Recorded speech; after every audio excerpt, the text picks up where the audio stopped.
श्रीमद् भगवद गीता हिंदू धर्म का एक पवित्र और दार्शनिक ग्रंथ है, जिसमें भगवान श्री कृष्ण ने अर्जुन को धर्म, जीवन और कर्म का रहस्य समझाया है। गीता का 10वां अध्याय विभूति योग कहा जाता है, जिसमें भगवान श्री कृष्ण ने अपनी दिव्य विभूतियों को, विशिष्ट शक्तियों और स्वरूपों का वर्णन किया है। इस अध्याय में भगवान बताते हैं कि सृष्टि में जो भी दिव्य, प्रभावशाली और चमत्कारी है, वह उनकी ही शक्ति का प्रतिबिंब है। जय श्री कृष्णा दोस्तों, स्वागत है आपका अपनी इस YouTube चैनल में और आप देख रहे हैं मोटिवेशनल एंड स्पिरिचुअल ज्ञानवर्धक वीडियोस। दोस्तों, आज के इस नए वीडियो में हम आपको श्रीमद् भगवद गीता के 10वें अध्याय का लाभ और महात्म्य समझाने वाले हैं, जिसे अच्छे से सुनना और समझना और यह दिव्य ज्ञान अपने दोस्तों के साथ, अपने परिवारजनों के साथ शेयर करें, ताकि भगवान श्री कृष्ण द्वारा दिया गया यह दिव्य ज्ञान उनको भी मिल सके, उनको भी प्राप्त हो सके। और दोस्तों, आपको हमारा यह प्रयास पसंद आता है तो हमारा आग्रह है कि वीडियो को लाइक करें, शेयर करें और चैनल को सब्सक्राइब करना ना भूलें। तो चलिए शुरू करते हैं इस दिव्य यात्रा को। यह अध्याय ज्ञान, भक्ति और ध्यान के मार्ग पर चलने वालों के लिए अत्यंत महत्वपूर्ण है। इसमें भगवान श्री कृष्ण स्वयं को परम शक्ति, ज्ञान और आनंद का स्रोत बताते हैं और यह बताते हैं कि उनके बिना कुछ भी संभव नहीं है। इस अध्याय का अध्ययन करने से व्यक्ति में ईश्वर के प्रति श्रद्धा, समर्पण और आस्था बढ़ती है। श्री कृष्ण अर्जुन को पुनः ज्ञान प्रदान करते हैं और बताते हैं कि वह स्वयं परमेश्वर है, जिनसे यह संपूर्ण सृष्टि उत्पन्न हुई है। भगवान बताते हैं कि ज्ञान, क्षमा, दान, धैर्य, बल, तेज, प्रसिद्धि और नारीत्व में जो भी दिव्यता है, वह उनका ही स्वरूप है। श्री कृष्ण बताते हैं कि समस्त अद्भुत शक्तियाँ, देवता, ऋषि, योगी, बलशाली व्यक्ति, सभी में उनकी ही झलक है। दोस्तों, अब हम आपको श्रीमद् भगवद गीता के 10वें अध्याय का महत्व समझाते हैं। तो पहला महत्व है ईश्वर की सर्वव्यापकता का ज्ञान। इस अध्याय में भगवान ने स्पष्ट रूप से बताया है कि वह कण कण में व्याप्त है। जो भी दिव्य और महान है, वह भगवान की ही विभूति है। यह ज्ञान व्यक्ति को अहंकार से मुक्त कराता है और उसे ईश्वर में लीन होने की प्रेरणा देता है। दूसरा महत्व है भक्ति की प्रधानता। भगवान श्री कृष्ण कहते हैं कि जो भी व्यक्ति उन्हें प्रेम और भक्ति से स्मरण करता है, वह उनके परम स्वरूप को जान लेता है। इस अध्याय में भक्ति मार्ग को सर्वोच्च माना गया है, क्योंकि इसके माध्यम से व्यक्ति भगवान के सानिध्य को अनुभव करता है। तीसरा महत्व है विवेक और वैराग्य का जागरण। जब व्यक्ति को यह ज्ञान हो जाता है कि संसार की प्रत्येक महानता और शक्ति ईश्वर की ही विभूति है, तो वह सांसारिक मोह माया से विमुख होकर वैराग्य की ओर प्रवृत्त होता है। चौथा महत्व है समर्पण का महत्व। श्री कृष्ण बताते हैं कि उनके बिना कुछ भी संभव नहीं है। यह ज्ञान व्यक्ति को समर्पण की भावना से भर देता है। वह अपने अहंकार को त्याग कर प्रभु की शरण में आता है। दोस्तों, अब हम श्रीमद् भगवद गीता के 10वें अध्याय के लाभ के बारे में बताने वाले हैं। तो पहला लाभ है सकारात्मक दृष्टिकोण। परमेश्वर की शक्ति हर चीज में व्याप्त है, तो वह जीवन के संघर्षों का सामना आत्मविश्वास और धैर्य के साथ करता है। वह जानता है कि ईश्वर की शक्ति उसका मार्गदर्शन कर रही है। दूसरा लाभ है आत्मबल और विश्वास में वृद्धि। इस अध्याय का नियमित अध्ययन करने से व्यक्ति में आत्मबल बढ़ता है। वह जानता है कि उसके भीतर भी ईश्वरीय शक्ति का अंश है, जिससे वह असंभव को भी संभव कर सकता है। तीसरा लाभ है अहंकार का नाश। जब व्यक्ति को यह अनुभव होता है कि सभी महान विभूतियां ईश्वर की देन है, तो उसमें विनम्रता आती है। वह अपने ज्ञान, बल और धन पर अहंकार नहीं करता, बल्कि ईश्वर के प्रति कृतज्ञ रहता है।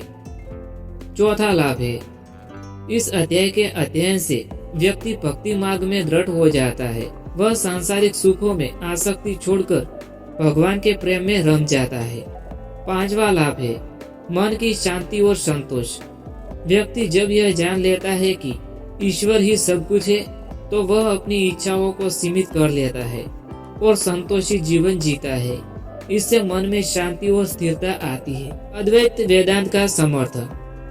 इस अध्याय में अद्वैत वेदांत का सिद्धांत का समर्थन किया गया है, जिसमें कहा गया है कि ब्रह्म ही सत्य है और सब कुछ उसी का विस्तार है। भगवान श्री कृष्ण बताते हैं कि समस्त ब्रह्मांड उनकी ही शक्ति से उत्पन्न हुआ है और वही इसका पालन करता और संहार करता है। भगवान यह भी बताते हैं कि सच्चा धर्म ईश्वर की भक्ति और सेवा में है। व्यक्ति को बिना अहंकार और स्वार्थ के कर्म करना चाहिए, क्योंकि वह भी ईश्वर की सेवा का ही रूप है। इस अध्याय के प्रयोग और अभ्यास। नित्य पाठ का लाभ। इस अध्याय का नित्य पाठ करने से व्यक्ति के जीवन में सकारात्मक ऊर्जा का प्रवाह होता है। यह पाठ व्यक्ति को मानसिक शांति और आध्यात्मिक बल प्रदान करता है। ध्यान में अभ्यास। ध्यान करते समय इस अध्याय के श्लोकों का चिंतन करने से मन में एकाग्रता आती है और व्यक्ति का मनोबल मजबूत होता है। जीवन में समर्पण का अभ्यास। व्यक्ति को अपने जीवन में ईश्वर के प्रति समर्पण का अभ्यास करना चाहिए। उसे यह मानना चाहिए कि सभी शक्ति भगवान की ही है और उसी में स्वयं को समर्पित कर देना चाहिए।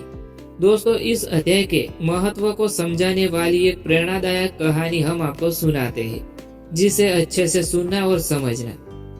प्राचीन काल में विंध्याचल पर्वत की तलहटी में स्थित एक सुंदर राज्य था, जिसका नाम था सुवर्णपुर।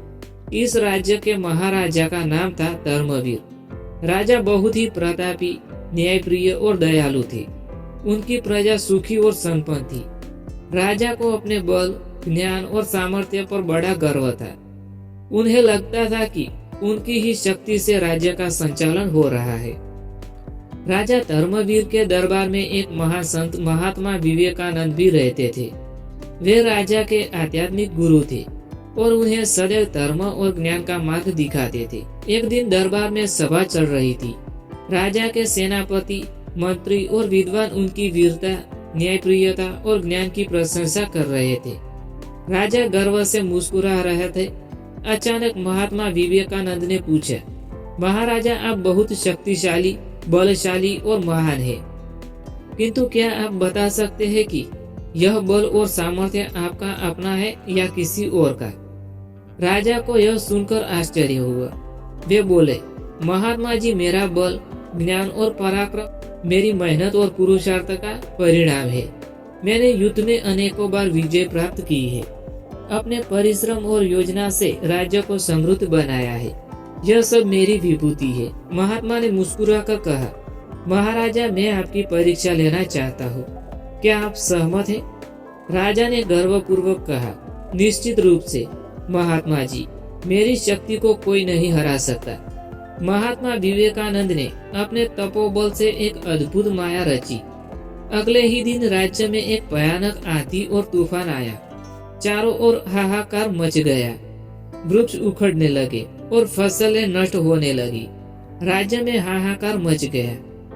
राजा धर्मवीर तुरंत अपनी सेना के साथ तूफान का सामना करने निकल पड़े, लेकिन उनका बल काम नहीं आया। जब वे अपने महल लौटे तो अचानक उनका शरीर दुर्बल होने लगा। उनकी आंखों में रोशनी धुंधली पड़ गई और उनके हाथ कांपने लगे। राजा घबरा गए और वैद्य को बुलाया, पर कोई उपचार काम नहीं आया। राजा अब असहाय होकर महात्मा विवेकानंद के पास पहुंचे और बोले, गुरुदेव, मुझे क्षमा करे, मैं हार गया, मेरा बल समाप्त हो गया। महात्मा ने मुस्कुराकर कहा, महाराजा, यह आपका बल नहीं था, यह तो भगवान की विभूति थी, जिनका आप अहंकार कर रहे थे। यह विभूति भगवान की कृपा से ही प्राप्त होती है। महात्मा ने श्रीमद् भगवद गीता का 10वां अध्याय खोलकर राजा को सुनाया। उन्होंने पढ़ा, हे अर्जुन, मैं समस्त प्राणियों के हृदय में स्थित आत्मा हूँ। मैं ही सबका आदि कारण हूँ, मध्य और अंत भी मैं ही हूँ। राजा की आंखें खुल गई। उन्हें एहसास हुआ कि उनका बल, बुद्धि, वैभव और ज्ञान सब भगवान की ही विभूति थी। उन्होंने अपनी भूल स्वीकार की और सच्चे हृदय से भगवान की शरण में आ गए। अब राजा ने अपने राज्य का संचालन अहंकार से नहीं, बल्कि ईश्वर के प्रति कृतज्ञता और समर्पण भाव से करना शुरू कर दिया। वे प्रत्येक सफलता का श्रेय ईश्वर को देने लगे। और अपने कार्यों को भगवान की सेवा मानकर निष्काम भाव से करने लगे। इस कहानी की सीख, पहली सीख है, संसार की हर शक्ति और सामर्थ्य भगवान की विभूति है। राजा धर्मवीर को यह सीख मिली कि बल, बुद्धि और ज्ञान का स्रोत भगवान है। व्यक्ति का कोई भी गुण उसका व्यक्तिगत नहीं होता है, बल्कि ईश्वर की कृपा का फल होता है। दूसरी सीख है अहंकार का त्याग। राजा ने अपने अहंकार का त्याग कर दिया और विनम्र होकर भगवान की शरण में गए।